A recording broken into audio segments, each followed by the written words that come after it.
Asian और European culture में एक बेसिक डिफरेंस है। यूरोपियन कल्चर या वेस्टर्न कल्चर कह लें या नॉर्थ अमेरिका का कल्चर देख लें, वहाँ के जो लोग हैं अपने ज़िंदगी में जो एसेट्स क्रिएट करते हैं, पहले उसको प्रॉपरली यूटिलाइज करते हैं और चाहते हैं कि इसके बाद जो बचे वो हमारे नेक्स्ट जनरेशन को ट्रांसफ़र हो जाए।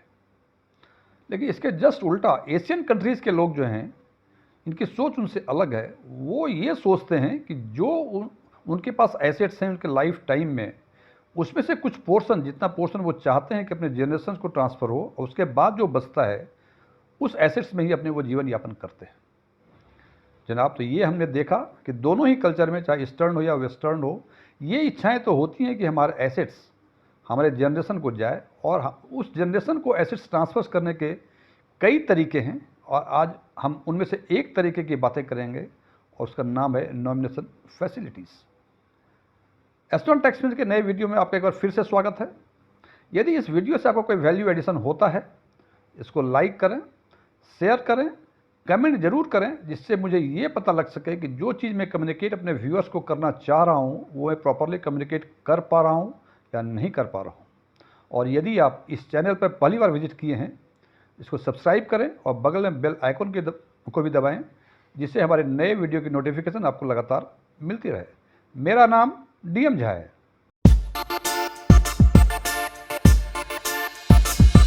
सबसे पहला सवाल, नॉमिनेशन फैसिलिटी क्या है?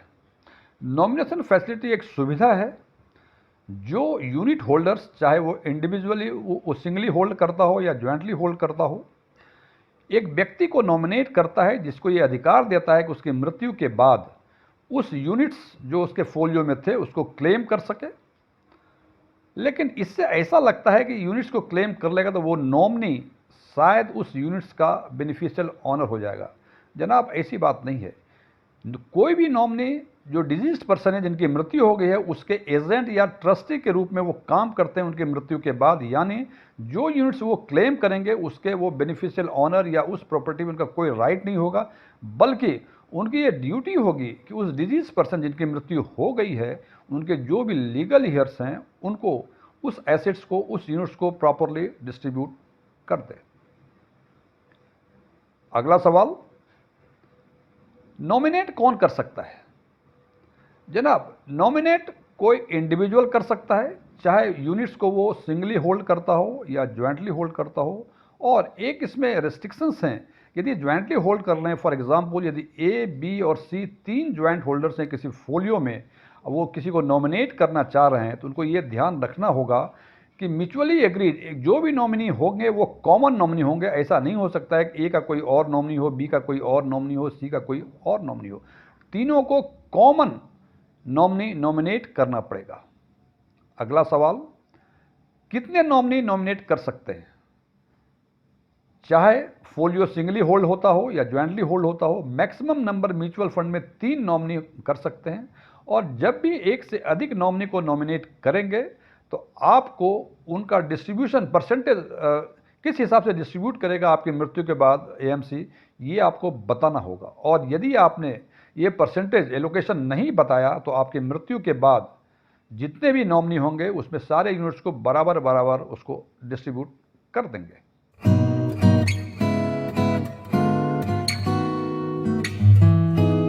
अगला प्रश्न, हम नॉमिनेट कैसे कर सकते हैं? तो नॉमिनेट करने का 2 तरीका। एक तरीका तो यह कि जिस टाइम आप फोलियो क्रिएट कर रहे हैं, जिस टाइम इन्वेस्टमेंट कर रहे हैं, उसी टाइम नॉमिनेट कर दें।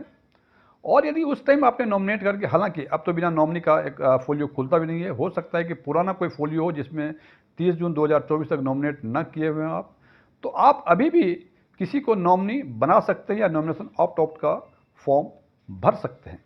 लेकिन यदि हो सकता है, ये भी संभावना है कि आज आपने मिस्टर ए को नॉमिनी बनाया, कल लगता है कि ए को नहीं अब बी को बनाना चाहिए था, या बी को भी बनाना चाहिए था।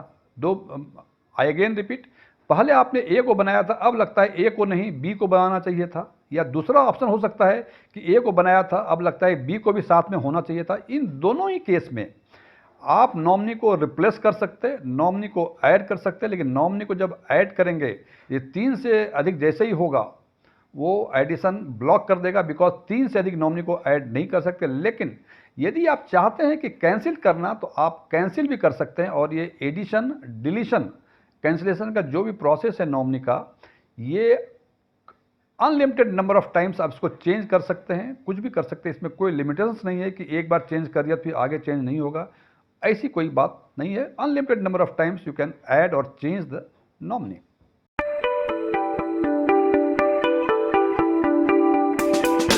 अगला प्रश्न, कौन नॉमिनेट नहीं कर सकता? जैसे कि मैंने बताया कि चूंकि नॉमिनेट केवल इंडिविजुअल ही कर सकते हैं, चाहे वो सिंगली हो या ज्वाइंटली हो। इसका मतलब अदर देन इंडिविजुअल, यानी कोई पार्टनरशिप फर्म, कोई कंपनी, कोई बॉडी कॉरपोरेट, ये नॉमिनेट नहीं कर सकते। लेकिन इंडिविजुअल में भी एक एक्सेप्शंस हैं। यदि वो फोलियो माइनर के नाम से है, चूंकि माइनर के नाम से है तो उसमें कोई गार्जियन होगा। यदि अंडर गार्जियनशिप माइनर का कोई फोलियो है, तो उस केस में जो गार्जियन है या कोई वैसे इन्वेस्टर जो पावर ऑफ अटॉर्नी के बेसिस पे किसी के नाम से इन्वेस्ट कर रहे हैं, वो नॉमिनेट नहीं कर सकते। सीधे साफ शब्दों में, माइनर के केस में गार्जियन नॉमिनेट नहीं कर सकता। पावर ऑफ अटॉर्नी के बेसिस पे जो इन्वेस्ट कर रहे हैं वो नॉमिनेट नहीं कर सकता। कोई body corporate, company, partnership firm, ये नॉमिनेट नहीं कर सकता। इसका मतलब नॉमिनी कौन कौन हो सकता है? जैसे मैंने बताया, इंडिविजुअल हो सकता है, माइनर भी हो सकता है। यदि माइनर होगा तो जैसा आप जानते हैं वो किसी कॉन्ट्रैक्ट में लीगली इंटर नहीं कर सकता है। इसलिए यदि आप प्राइमरी होल्डर नॉमिनेट करते हैं तो आप प्राइमरी होल्डर्स यदि सिंगली है तो करना पड़ेगा, सिंगल होल्डर के डेथ के बाद जिक्र और यदि ज्वाइंट होल्डर है तो दोनों के डेथ के बाद सब नॉमिनेशन फैसिलिटी।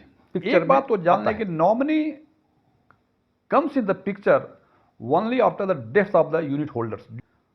तो इसका मतलब जब तक कोई होल्डर की सांसें चलती रहेंगी, नॉमिनी का कोई रोल नहीं है। जैसे ही सभी होल्डर्स का, चाहे सिंगली हो ज्वाइंटली हो, सांसें टूटेंगी, नॉमिनी का रोल होता है। और यदि आपने कहा कि नॉमिनी नहीं किया हमने, जैसे 30 जून 2024 तक नॉमिनी करने का अंतिम दिन था, अब यदि अभी तक नॉमिनी नहीं कराया और खुदा न खास्ते यूनिट होल्डर्स की मृत्यु हो गई, तो क्या होगा? जनाब, पैसे यूनिट्स तो आप ही के हैं, जो उनके लीगल ईयर्स हैं आपके, उन्हीं को मिलेंगे। लेकिन ये क्लेम करना एक लंबा प्रोसेस है, एक्सपेंसिव भी है, लंबा प्रोसेस भी है। इसलिए सेबी ने ये मैंडेटरी कर दिया कि आपको नॉमिनी करना ही चाहिए, और नॉमिनी नहीं करना है तो नॉमिनेशन ऑप्ट आउट का फॉर्म भरना पड़ेगा। लेकिन इसके बावजूद यदि आप चाहते हैं कि नॉमिनेशन ऑप्ट आउट का फॉर्म भरें, तो ये जान ले जनाब कि आपकी मृत्यु के बाद इस यूनिट्स को ट्रांसमिट होने में टू योर लीगल हीयर्स, जो भी लीगल हीयर्स होंगे, उनको काफ़ी परेशानियों का सामना करना पड़ेगा।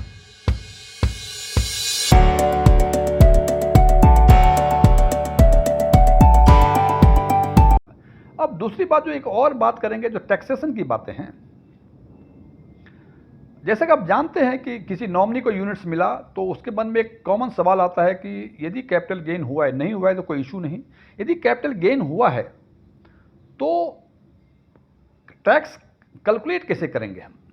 तो जनाब, एक चीज़ जान लें, म्यूचुअल फंड के केस में रिडम्पशन और स्विच, इन दोनों ही ट्रांजैक्शन को माना जाता है कि आपने रिडीम किया, और कैपिटल गेन का कैलकुलेशन उसी हिसाब से होता है। यदि आपने स्विच भी किया तो कैपिटल गेन बनेगा, उस पर टैक्स लगना होगा, प्रोविजन के हिसाब से टैक्स लगेगा। इफ नॉट, कोई इशू नहीं। लेकिन यदि डिजीज का, यानी जिसकी मृत्यु हो गई और उसका यूनिट्स ट्रांसफर यदि हो रहा है नॉमिनी को, तो नॉमिनी जब उसको रिडीम करेगा for the purpose of calculation of capital gain tax, जो unit holder, original unit holder से उसने जब इसको परचेज किया था, जब बाय किया था यूनिट्स को, जब आप मीन्स नॉमिनी उसको रिडीम कर रहा है, उसके हिसाब से कैपिटल गेन कैलकुलेट होगा और उसी हिसाब से कैपिटल गेन टैक्स लगेगा। उदाहरण के तौर पर मैं ये बताना चाहूँगा कि किसी ने, कोई यूनिट होल्डर्स थे, 2020 में 5 लाख रुपए इन्वेस्ट किया था किसी पर्टिकुलर म्यूचुअल फंड में, और 2024 में उसकी मृत्यु हो गई। जब मृत्यु हो रही थी तो उनके मृत्यु के समय जो उनके यूनिट्स थे उनके फोलियो में, उसका कॉर्पस या वैल्यू कहने करीब 7 लाख के आसपास हो गई थी। इसका सिंपल शब्दों में कि जिस दिन मृत्यु हुई उस दिन उनको 2 लाख का capital gain, means long term capital gain आज के प्रोविजन से हुआ उसमें। यदि ये यूनिट्स ट्रांसमिट होता है नॉमिनी को आज के दिन या आज के 2 दिन बाद, और यदि नॉमिनी उसको रिडीम करता है उसी दिन, तो 2020 से लेकर 2024 तक जो भी कैलकुलेट होगा, फॉर एग्जांपल 7,10,000 हो गए उसको क्लेम करते करते, तो 2,10,000 उनका लॉन्ग टर्म कैपिटल गेन माना जाएगा, और उसमें से आज के प्रोविजंस के हिसाब से 1,25,000 उसको एग्जाम्पशंस मिलेंगे, और 85,000 पे 12.5% के हिसाब से आपको टैक्स देना पड़ेगा। और यदि आप चाहते हैं कि इसके 10 साल के बाद रिडीम करें एज ए नॉमिनी, तो 2020 से, आज से 10 साल बाद, यानी 2034 में रिडीम करना चाह रहे हैं आप उसको, आप तो जो भी वैल्यू कॉर्पस की होगी उसी हिसाब से long term capital gain calculate होगा। बॉटम लाइन कि कैपिटल गेन कैलकुलेट होने में जो ओरिजिनल यूनिट होल्डर्स थे उन्होंने जब बाय किया था उस डेट से आपका कैपिटल गेन कैलकुलेट होगा, ना कि जिस दिन आपके नॉमिनी के खाते में गया उस दिन से कैलकुलेट होगा। बिकॉज ट्रांसमिशन, ये प्रोसेस जो है डिजीज होल्डर से नॉमिनी में के अकाउंट में ट्रांसफर होना, this process is called transmission of units, और ट्रांसमिशन ऑफ यूनिट्स में कोई इम्प्लीकेशंस नहीं है टैक्सेशन का, जैसा कि रिडम्पशन या स्विच में है वैसा इसमें नहीं है। फ्रेंड्स, हमें लगता है कि नॉमिनेशन से संबंधित जो भी क्वेश्चंस क्वेरीज होंगी, हमने भरसक कोशिश की इसका जवाब इस वीडियो में मिल जाए। यदि इसके बावजूद आपको कोई सवाल नॉमिनेशन के कॉन्टेक्स्ट में होता है, आप हमारे कमेंट सेक्शन में लिख के हमसे ज़रूर पूछें।